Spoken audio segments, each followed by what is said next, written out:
अच्छा जी, पीसी का ऑर्डर दे दिया मैंने। इतने बड़े बॉक्स थे ये, इसके अंदर सारा सामान भरा हुआ है। तो इसको गाड़ी तक लेके आए हैं, इसको गाड़ी में रखते हैं। एक तो बारिश हो रही है, सारा कुछ गीला हो जाएगा। काफ़ी ज़्यादा कमेंट्स आ रहे थे कि आप अपने सेटअप टूर पे एक वीडियो बनाएं, अपना वर्क प्लेस दिखाएं। अच्छा, यहाँ पर दो मसले आ रहे हैं। सबसे पहला मसला तो मेरे लिए ये था कि ये कोई मेरी परमानेंट प्लेस नहीं है कि मैंने हमेशा यहीं रहना है। मुझे ये था कि मैंने पाकिस्तान चले जाना, तो मैं अपना ये सारा सामान उठा के पाकिस्तान कैसे लेके जाऊँगा। सबसे बड़ा मसला तो मेरे लिए ये था। मैंने रिसेंटली लैपटॉप से डेस्कटॉप पे स्विच किया है, तो जो डेस्कटॉप है उसके अंदर तो अब मैं आपको कैसे दिखाऊँ चीज़ें। तो मेरे पास सब चीज़ों के बॉक्सेस पड़े हुए हैं, और वैसे भी मुझे इतनी ज़्यादा नॉलेज नहीं है पीसी के बारे में। अगर कोई इन्फॉर्मेशन मैं गलत बताऊं तो मुझे आप नीचे कमेंट्स में करेक्ट कीजिएगा।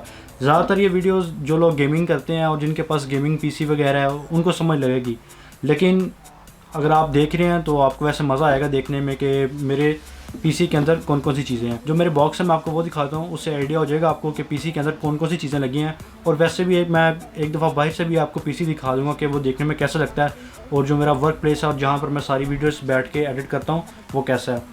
अच्छा, मेनली ये मैंने लिया एडिटिंग के लिए ही है पीसी। वैसे तो है गेमिंग पीसी, लेकिन लिया मैंने एडिटिंग के लिए है। अभी तक मैंने इसके ऊपर कोई गेम नहीं खेली। ऐसा जितना मेरा कोई शौक नहीं है गेमिंग का। मैं करता हूँ गेमिंग तो ज़्यादातर मैं आईपैड पे करता हूँ, अदरवाइज़ पीसी के ऊपर अभी फ़िलहाल तो कोई गेमिंग नहीं कर रहे, और नज़दीक कोई आइडिया भी नहीं है गेमिंग का। किसी भी कंप्यूटर की सबसे जो मेन चीज़ होती है वो होती है उसका मदरबोर्ड, जिसके ऊपर हर चीज़ लगती है। आपकी रैम उसके ऊपर लगती है, आपका प्रोसेसर उसके ऊपर लगता है। आपको पता है पाकिस्तान में और वैसे भी शुरू में सिर्फ इंटेल लोग यूज़ करते थे, कोर i5 i7। हर किसी ने अगर अच्छा लेना तो i7 पे स्विच करता था या i9 पे।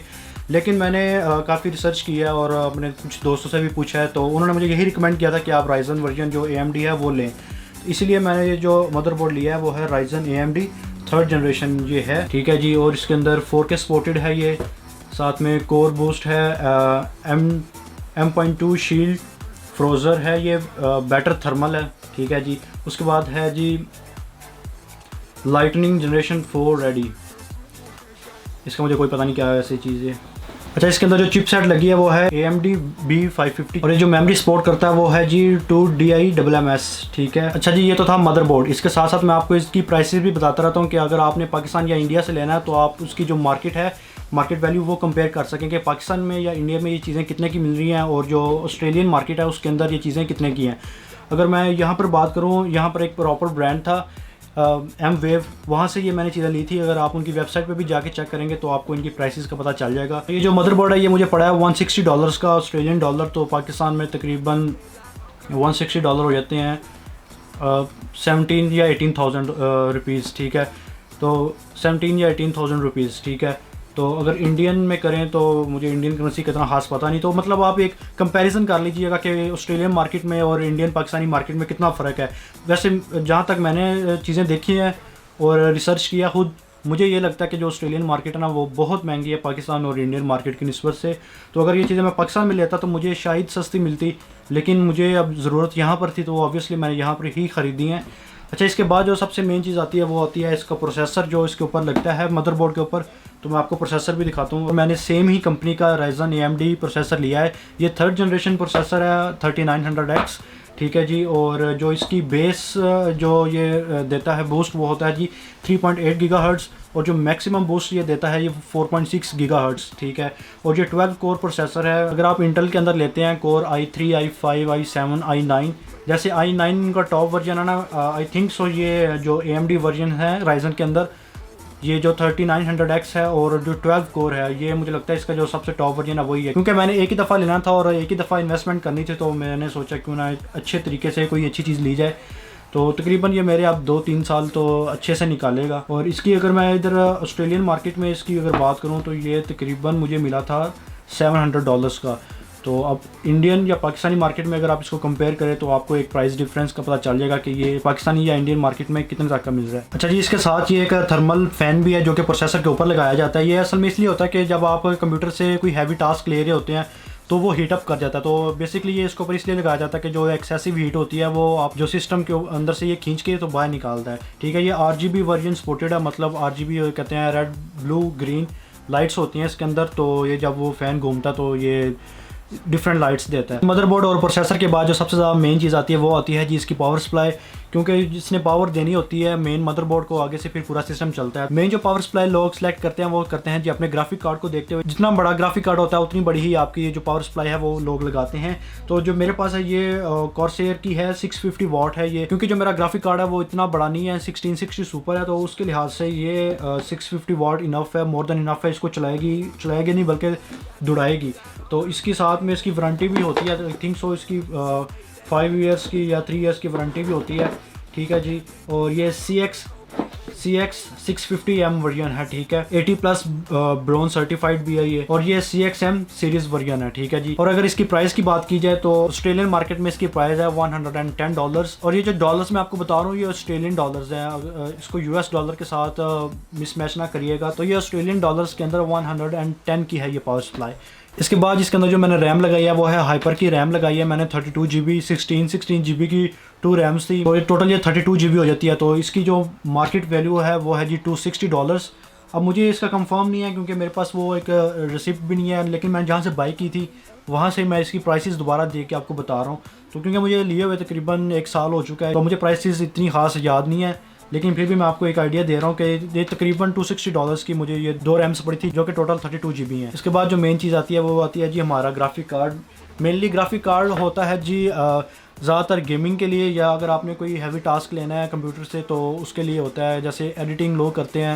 अच्छा, ये NVIDIA वर्जन है, ये जो इंटेल वर्जन है मदरबोर्ड उनके ऊपर भी लग जाता है, और ये जो हमारे जो AMD वर्जन मदरबोर्ड है ये उनके ऊपर भी लग जाता है। अच्छा, ये OC एडिशन है, 6 GB वर्जन है। ठीक है, 1660 सुपर है जी ये ग्राफिक कार्ड। इसके अंदर आई थिंक सो वो मुझे था कि इसके अंदर वो RGB लाइट्स होंगी, लेकिन अभी तक तो मैंने देखी नहीं, और मुझे लगता है भी है कि इसके अंदर नहीं है। अगर आप में से कोई गेमिंग करता है या जिसको पता है इसका, तो मुझे बताइएगा कि अगर इसके अंदर वो RGB लाइट्स हैं या नहीं है। अगर होंगी तो मैं उसको ऑन कर लूँगा, लेकिन मुझे लगता है कि इसके अंदर नहीं है। अच्छा जी, ये मेनली मैंने क्यों लगवाया है और मैंने लैपटॉप से PC के ऊपर क्यों स्विच किया। असल में जो मैं एडिटिंग करता था, अब पहले तो हल्की फुल्की एडिटिंग करता था 1080p में 720p में, तो वो जो लैपटॉप था वो भी काम दे रहा था, लेकिन अब मेरा जो काम है वो काफ़ी हैवी हो गया। मतलब अब मैं 4K में भी वीडियोस एडिटिंग करता हूँ, और भी बहुत से काम होते हैं। तो जो मैं अगर आप फ़र्ज़ करें कि अगर 30 मिनट की वीडियो मैं एडिट कर रहा हूँ तो लैपटॉप के ऊपर उसको रेंडरिंग पे ऊपर तकरीबन 3-4 घंटे लग जाते थे मेरी वीडियो को ईजिली, लेकिन अब वही 3-4 घंटे इस ग्राफिक कार्ड के साथ मुझे तकरीबन 15 या 20 मिनट के अंदर वही 3 घंटे और वही 20 मिनट। लेकिन आप एक डिफरेंस देख रहे हैं कितना मतलब मेरा टाइम बच रहा है। सबसे बड़ी मेन जो रीज़न थी वो यही थी कि यहाँ पर आप लोगों के पास पैसे होते हैं, सारा कुछ होता है, लेकिन सबसे जो बड़ी चीज़ होती है आपके पास टाइम नहीं होता। तो मुझे ये था कि इतना महंगा PC लेने का मेन मकसद जो ये था कि मेरा जो है टाइम बच सके, जो मैंने काम 3-4 घंटों में करना है वो मेरा काम मिनटों के अंदर हो जाता है। ठीक है, तो सबसे बड़ी तो मेन रीज़न ये थी लैपटॉप से PC पे स्विच करने की। अच्छा जी, ये तो जी हो गया हमारा ग्राफिक कार्ड। अच्छा जी, इसकी जो प्राइस थी ऑस्ट्रेलियन मार्केट के अंदर वो है जी $730। इसकी ग्राफिक कार्ड्स की वैसे प्राइसेस ऊपर नीचे जाती रहती हैं, मुझे इतना खास पता नहीं है, लेकिन फिर भी आप पाकिस्तानी या इंडियन मार्केट्स में चेक कर लीजिएगा कि इसकी फ़िलहाल क्या प्राइस चल रही है इस ग्राफिक कार्ड की। ठीक है जी, अभी ये वैसे कोई खास नहीं है कि ये जो मैंने बना लिया है यही रहेगा। ग्राफिक कार्ड आप चेंज भी कर सकते हैं, अगर मेरा वर्क फ्लो थोड़ा हैवी होता है, अगर मैं 4K से 6K पे स्विच करता हूँ तो ये जो ग्राफिक कार्ड है ये मैं चेंज भी कर सकता हूँ। कोई मतलब ये पत्थर पे लकीर नहीं होगा कि मैंने बस यही यूज़ करना है, अपग्रेड भी कर सकते हैं, लेकिन फ़िलहाल जो मेरा वर्क फ्लो है उसके लिहाज से ये बेस्ट है। ठीक है जी, उसके बाद जो मेन चीज़ आती है वो होती है जी आपकी स्टोरेज, जिसको आप आसान लफ्ज़ों में हार्ड ड्राइव भी कहते हैं। अच्छा जी, 2 हार्ड ड्राइव्स होती हैं, एक जो पुरानी वाली HDD जिसे कहते हैं, जो बहुत स्लो होती हैं, वो मिलती सस्ती हैं लेकिन होती स्लो हैं, और फिर जो आजकल न्यू वर्जन आई है उसको बोलते हैं SSD। ठीक है जी, मैंने दोनों लगवाई हैं, मैंने HDD भी लगवाई है और SSD भी लगवाई है। SSD मैंने इसलिए लगवाई है क्योंकि मैंने डाटा ट्रांसफ़र वगैरह करना होता है, और वही बात आ जाती है एडिटिंग करनी होती है, इसलिए क्रूशियल की मैंने ये 1 TB लगवाई है। 1 TB होती है 1000 GB, और मैंने एक और लगवाई है HDD, अब वो मुझे याद नहीं, उसका मेरे पास बॉक्स भी नहीं है, लेकिन वो मुझे याद है कि तकरीबन वो 2 TB थी। लेकिन ये जो क्रूशल की 1 TB हार्ड ड्राइव है ये मुझे मिली थी $150 की, तो आप इसकी प्राइस चेक कर लीजिएगा। अच्छा जी, उसके बाद आता है जी ये TP-Link AC1200। अच्छा ये क्या चीज़ है, ये राउटर है। अगर आपको पता है जो लैपटॉप होते हैं और हमारे मोबाइल होते हैं उसके अंदर तो ऑटोमेटिकली वाईफाई के ये सिग्नल कैच कर लेता है और ब्लूटूथ के सिग्नल कैच कर लेता है, लेकिन जो हमारे डेस्कटॉप वर्जन होते हैं उसके अंदर ये इनबिल्ट नहीं होता, तो साथ में ये राउटर लगाना पड़ता है हमें। ठीक है जी, TP-Link का ये है AC1200 वर्जन है।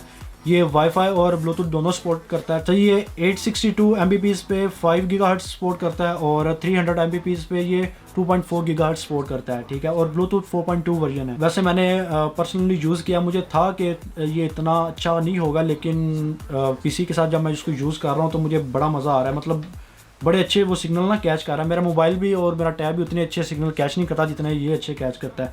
हालांकि मैंने वो कोई वायर नहीं लगाई, आपको पता है वो इंटरनेट की एक वायर भी होती है, मैंने वो नहीं लगाई। ये जो है सिर्फ वाईफाई के साथ ही सपोर्ट करता है।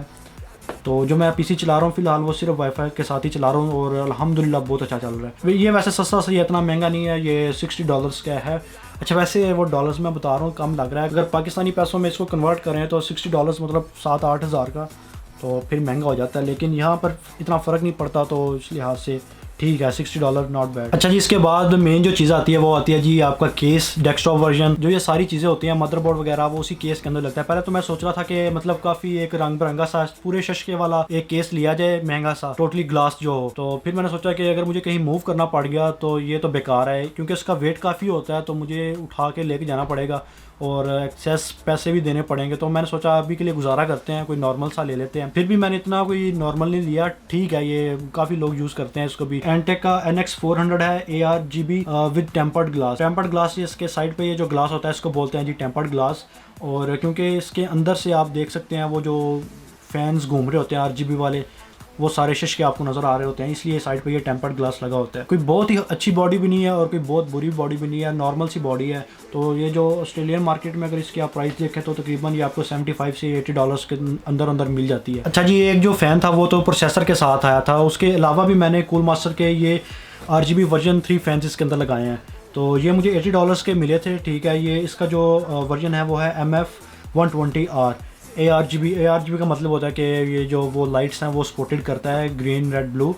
और अच्छा जी, ये $80 के, अब आप सोच रहे होंगे कि है तो ये पंखे ही और इतने महंगे $80 के। असल में ये इनका सिर्फ एक लाइट देना इनका काम नहीं होता, मेन जो इनका काम ये होता है कि जब आप PC के ऊपर कोई हैवी टास्क कर रहे होते हैं तो वो हीट अप हो जाता है। तो मेन इसकी रीज़न यही होती है कि या उसको ऊपर लगाते हैं या इसको साइड पे लगाते हैं, कि जो एक्सेसिव हीट होती है उस केस के अंदर उसको ये निकाल के बाहर फेंक देता है। ठीक है जी, इस वजह से ये जो फ़ैन्स हैं वो लगाए जाते हैं। तो कूल मास्टर के ये फ़ैन थे, तो अभी फ़िलहाल तो मैंने 3 लगाए हैं और जगह भी नहीं थी। वैसे 2 की और जगह है, मैं सोच रहा हूँ कि फिर कभी टाइम मिलेगा अगर मैं गया मार्केट तो 2 और लेके आऊँगा और वो लगाऊँगा। वैसे बड़े अच्छे लगते हैं, PC को एक बड़ी ना वो क्लासी सी लुक देते हैं। ऐसे फुल शश के देख के पता चलता है कि जी हाँ अगले ने PC रखा हुआ है। इसके बाद जो मेन चीज़ आती है वो आती है जी आपका माउस और कीबोर्ड। जो मैंने माउस और कीबोर्ड दोनों है वो गेमिंग लिए हैं, लॉजिटेक या रेजर होता है या लॉजिटेक होता है। लॉजिटेक रेजर के मुकाबले में थोड़ा सस्ता था तो मैंने इसलिए ये लिया है, लेकिन ये भी इतना सस्ता नहीं है। ये G402 वर्जन है, अल्ट्रा फास्ट FPS वर्जन है गेमिंग माउस। तो इसकी जो प्राइस थी वो थी तकरीबन $75। अब अगर देखा जाए तो लोग सोचेंगे यार कि माउस तो 500 का भी मिल जाता है। अगर पाकिस्तानी वैल्यू में इसकी बात करूँ तो तकरीबन ये 8,000 रुपये का माउस है। तो इतना महंगा माउस क्या करना था भाई, आपने तो सिर्फ वो जो माउस की होता है वही आगे पीछे करना होता है। असल में ये एक तो होते बड़े फास्ट हैं, सेकेंडली इसके अंदर बटन बहुत ज़्यादा होते हैं। इसके अंदर 8 प्रोग्रामेबल बटन्स हैं इंक्लूडिंग योर DPI शिफ्ट। उसके अलावा इसके अंदर जो आपका सेंसर लगा हुआ है वो डेल्टा 0 टेक्नोलॉजी वर्जन सेंसर लगा हुआ है, जो कि आपको एक बड़ा अच्छा और स्मूथ एक्सपीरियंस देते हैं। इसके साथ ही मैंने लॉजिटेक का कीबोर्ड लिया है जो कि है G512 कार्बन वर्जन। ये मैकेनिकल कीबोर्ड है, RGB सपोर्टेड है। ये जो माउस था ये भी RGB सपोर्टेड नहीं है, आई थिंक सो, या आई थिंक के RGB सपोर्टेड, लेकिन मुझे लगता है कि ये सिर्फ ब्लू ही है। मैंने चेक किया था, मुझे तो इसने ब्लू कलर ही दिया था, लेकिन अगर आप में से कोई यूज़ करता तो मुझे बताना कि ये ब्लू के अलावा भी कोई कलर देता है या नहीं। तो ये जो लेकिन ये जो कीबोर्ड है ये काफ़ी कलर्स देता है। ये RGB है, मतलब हर तमाम जो RGB लाइट कलर देती है वो तमाम ये कलर देता है ये कीबोर्ड। और ये जो कीबोर्ड था ये तकरीबन मुझे $150 का मिला था। इसके अंदर आपको RGB लाइट्स मिल जाती हैं, उसके अलावा GX Glow वो जो एक क्लिक वर्जन होता है वो मिल जाता है आपको। इसके अंदर एक USB पोर्ट भी है, इन बिल्ड है कीबोर्ड के अंदर। अगर आपने कोई माउस वगैरह अटैच करना तो उसके साथ आप अटैच कर सकते हैं, या कोई और USB टाइप पोर्ट कोई भी चीज़ें लगानी हो तो आप लगा सकते हैं, ठीक है जी। इसका जो सबसे मेन मज़ा आता है ना इस कीबोर्ड का, और जो मैंने किस वजह से इसको लिया है, वो है मैकेनिकल वर्जन। आम जो कीबोर्ड होता है ना उसकी आवाज़ नहीं आती अगर आप बटन क्लिक करें। अगर आप इसके बटन क्लिक करेंगे तो आपको एक बड़े मज़े की एक मैकेनिकल सी आवाज़ आएगी। अभी मैं आपको सुनाता हूँ। जैसे कि ये है जी हमारा कीबोर्ड, तो इसको अगर मैं प्रेस करूँ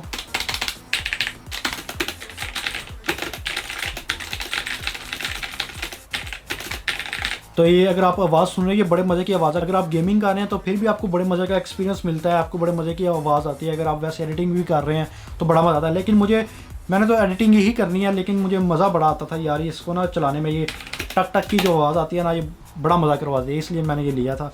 और साथ में माउस की भी वो इसी तरह की ही तकरीबन आवाज़ आती है। अच्छा जी, ये हो गया माउस और कीबोर्ड का ये सारा सेटअप। ये तो था सारा मेरा सेटअप टूर। आपने सारी चीज़ें देख भी ली कि सिस्टम के अंदर कौन कौन सी चीज़ें हैं। अगर मैं टोटल इसकी प्राइस बताऊँ आपको, ये सारा सिस्टम इंक्लूडिंग वायर्स जो इसके साथ लगाते हैं, it all costed me around 3000 Australian dollars, जो कि पाकिस्तानी पैसों में बनता है ऑलमोस्ट 3,75,000। ये सिर्फ डेस्कटॉप, वायर्स, कीबोर्ड और माउस है। इसके अलावा ये जो इसके साथ जो मैंने LED लगाई हुई है फिलिप्स की, वो तकरीबन $200 की है। साथ में ये जो टेबल है जिसके ऊपर ये PC मैंने रखा हुआ है, ये तकरीबन आई थिंक सो $60-70 का था। और ये जो चेयर है जिसमें मैं बैठा हूँ, ये फ्री की है। यहाँ पर वो लोगों ने अपने घरों के बाहर ना चीज़ें रखी होती हैं जो उन्होंने यूज़ नहीं करनी होती या ऑनलाइन लगाई होती है सेकंड हैंड। मैं वैसे ऑनलाइन सर्च कर रहा था मार्केट प्लेस पे कि मुझे कोई सेकंड हैंड चेयर मिल जाए, क्योंकि अपने बजट से मैं बिल्कुल आउट हो गया था। औकात से बाहर से तो मैंने चीज़ें ले ली थी अपनी, इतनी महंगी महंगी चीज़ें ली हुई थी, तो मतलब फुल विला हो चुका था, हमारे अकाउंट में कोई बैलेंस नहीं था। तो मैंने सोचा यार कोई हल्की फुल्की सी चेयर ले लेते हैं, बैठना ही है ना उसके ऊपर।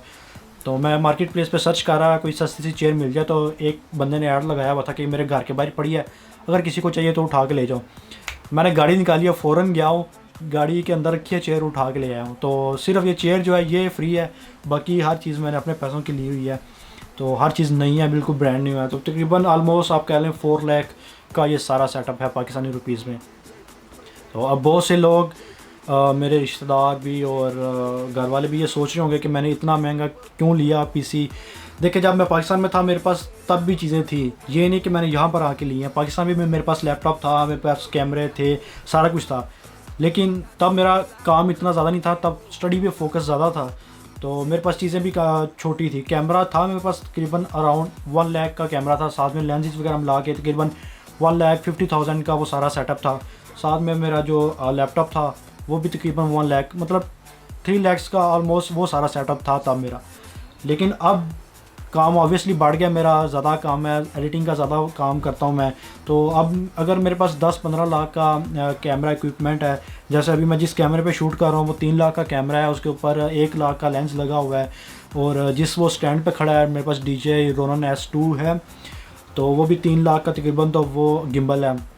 कहने का मकसद ये है कि अगर कैमरा इक्विपमेंट इतना महंगा है तो ऑब्वियसली उसको एडिटिंग करने के लिए जो मुझे PC चाहिए था वो भी अगर महंगा, बात महंगे की नहीं, बात काम की है कि मुझे किस पे अच्छा काम मिल रहा था। मेरे पास ऑप्शन थी गेमिंग लैपटॉप की भी, लेकिन जो मज़ा आपको गेमिंग PC देता है ना वो आपको लैपटॉप नहीं दे सकता। और वैसे भी मुझे ना एक बड़ा मज़ा आता है कि आप ऐसे PC के ऊपर बैठ के काम करें ना, पूरा एक वो ऑफिस वाली फ़ील आती है। तो मैं मेन मकसद मेरा लेने का एक ये भी था कि मुझे एक वो ऑफिस वाली फ़ील है कि मैं ऑफिस में बैठ के काम कर रहा हूँ। एक और बात मैं आपसे शेयर ये करना चाहता हूँ कि देखें, एक साइड पे अगर मैं पेरेंट्स और अगर रिश्तेदार जो भी हैं वो सोच रहे हैं कितना महंगा क्यों लिया है, अगर उनके पॉइंट ऑफ व्यू से अगर मैं देखना चाहूँ और उनको मैं कुछ बताना भी चाहता हूँ कि देखिए, एक साइड पे आप चाहते हैं कि आपके बच्चे लाइफ में कुछ करें, हमारा नाम रोशन करें। जैसे पता चलता है जी, कभी न्यूज़ आती है कि एक बच्चा था उसने ये सॉफ्टवेयर डेवलप कर लिया तो उसने करोड़ों कमा लिए, ठीक है। एक ये बच्चा था उसने ये कर लिया तो उसने इतने कमा लिए। देखिए, जब तक आप उनको इक्विपमेंट नहीं देंगे, जब तक आप उनको चीज़ें नहीं देंगे, उनको फ्रीडम नहीं देंगे, तो वो कैसे कुछ कर सकते हैं। आप ये भी एक्सपेक्ट करते हैं अपने बच्चों से कि जी वो दुनिया में कोई नाम करें अपना, वो सॉफ्टवेयर्स बनाएं, वो कुछ करें। साथ में आप ये भी एक्सपेक्ट करते हैं कि जी वो इस तरह का इक्विपमेंट ना रखें। इसकी एक और बड़े मज़े की एग्जांपल देता हूँ आपको कि जैसे पाकिस्तान में आजकल आपको पता है गेमिंग का बड़ा वो रुझान आ रहा है, लोग गेमिंग करते हैं। तो जैसे गेमिंग टूर्नामेंट होते हैं, उसके अंदर फलान ऐश ने आपको पता है टूर्नामेंट जीता था टेकन का, तो उसको प्राइस मिला था, जितना भी मिला था मुझे याद नहीं, 1 मिलियन 10 मिलियन जितने भी। अब अगर मैं अपने घर वालों को बताऊं कि जी एक लड़का था उसने गेमिंग किया, उसको 10 मिलियन मिल गया, वो बड़े खुश होंगे कि हाँ यार तुम्हें भी गेमिंग करनी है, तुम्हें भी मिल जाएगा। अब अगर ये उसको प्राइस ना मिला होता, अगर वैसे वो गेमिंग कर रहा होता, तो घर वालों ने कहना था कि यार क्या तुम हर टाइम गेमिंग खेलते रहते हो। अगर यही वो बंदा गेमिंग के ज़रिए इतने पैसे ला के घर वालों को देता तो उसके घर वाले कितने खुश होते, उस पर प्राउड भी करते। तो कहने का मकसद ये है कि आप अपने बच्चों को कम से कम फ्रीडम तो दें, उनको एक मौका तो दें, कोशिश तो करने दें उनको कुछ ना कुछ करने की।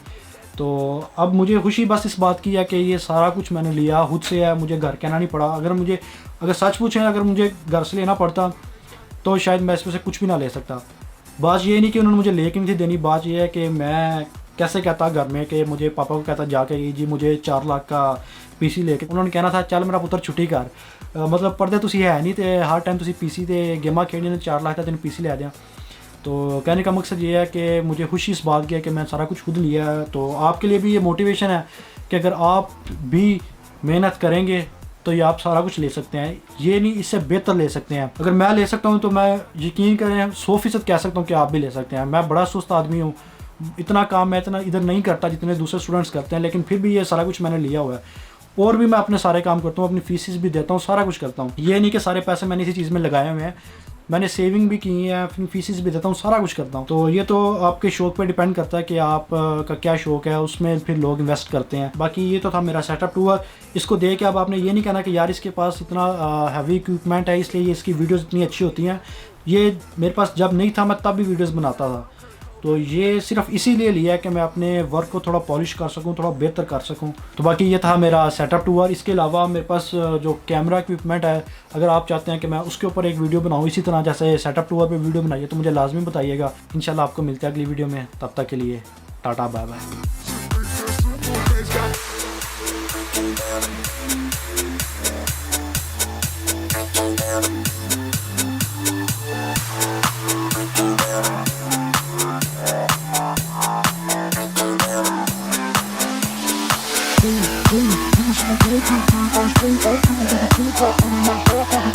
I'm